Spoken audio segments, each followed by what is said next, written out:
Dr. Jeff Yance. He's with Superintendent of El Segundo Unified School District. Again, that's what we sell when we're as part of our South Bay package is the schools, and I know he's proud of those, so I'm going to let him talk about it.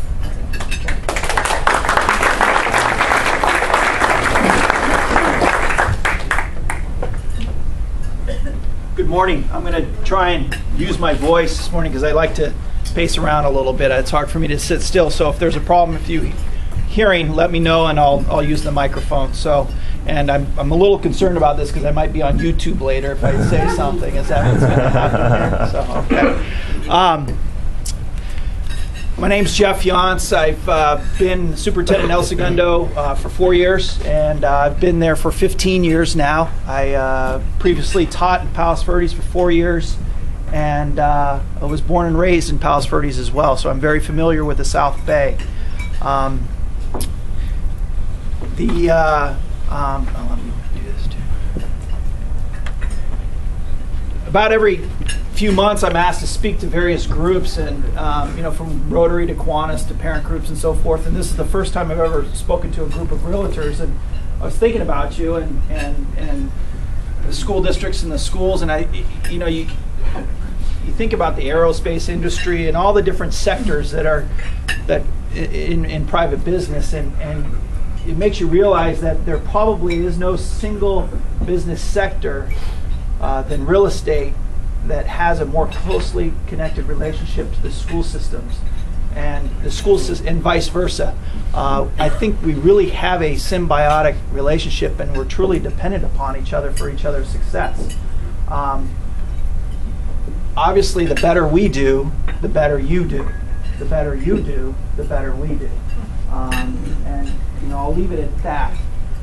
So we appreciate the work that you do, and selling the communities here in the South Bay, and certainly the school systems, as we know, are a critical part of your sale.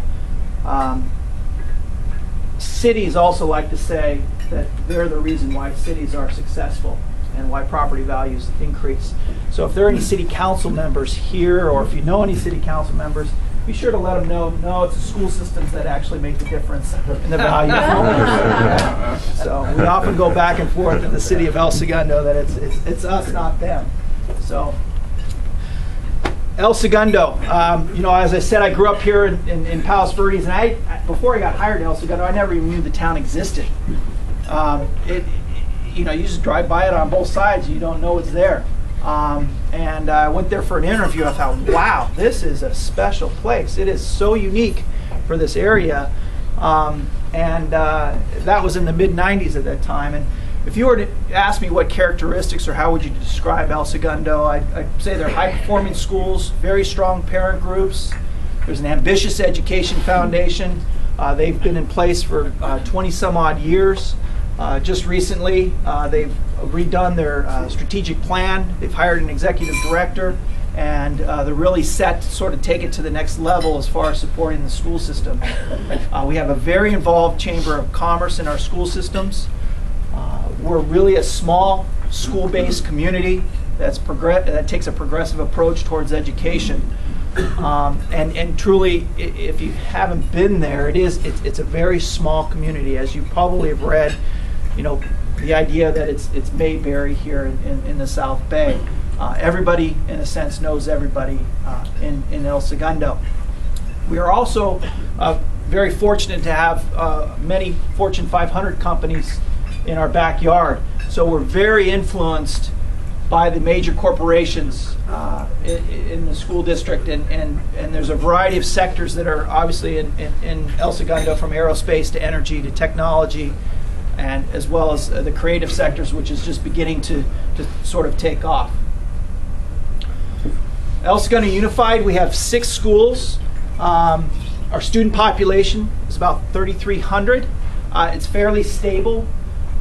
We have been declining a little bit in the elementary levels, but we do have, again, our unique location allows us to have some students from area school districts to attend our schools. We call that on permit. So a lot of students come from east, north, and as well as south of us to attend our schools. Our district API score is 884, which it continues to rise. I'd like to also just make mention that, you know, a lot of times we compare schools and all that, and we know this is our public report card, and this is a really easy way for you to sell property or explain to parents and interested buyers that oh, their score is 884. Well, our high school just passed up Palos Verdes High School on the API score. So, anybody wants to sell property in El Segundo, there's a selling point. So that's Palos Verdes High School. El Segundo has now passed them up on the API score. So, we do have a preschool program as well. It's a fee-for-service program, but there's about 160 students that attend.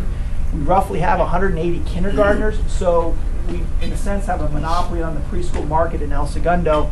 So what's very unique about that is just about every student that goes to kindergarten has already been through our preschool system. So they've had a tremendous leg up into the system, and there's some real clear articulation that goes on between our preschool and our elementary schools. We have 2 elementary schools. They're both kindergarten through 5th grade. Their populations are under 600, so they're small schools. We have a middle school, grades 6 through 8, and then a comprehensive high school, as well as a continuation high school that also has a virtual academy.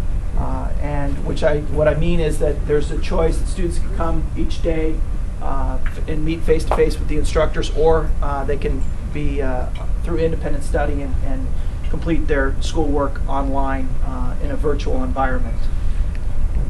These are just some pictures of the schools. This is Center Street School. We've put in about $75 million in the last 10 years into school construction.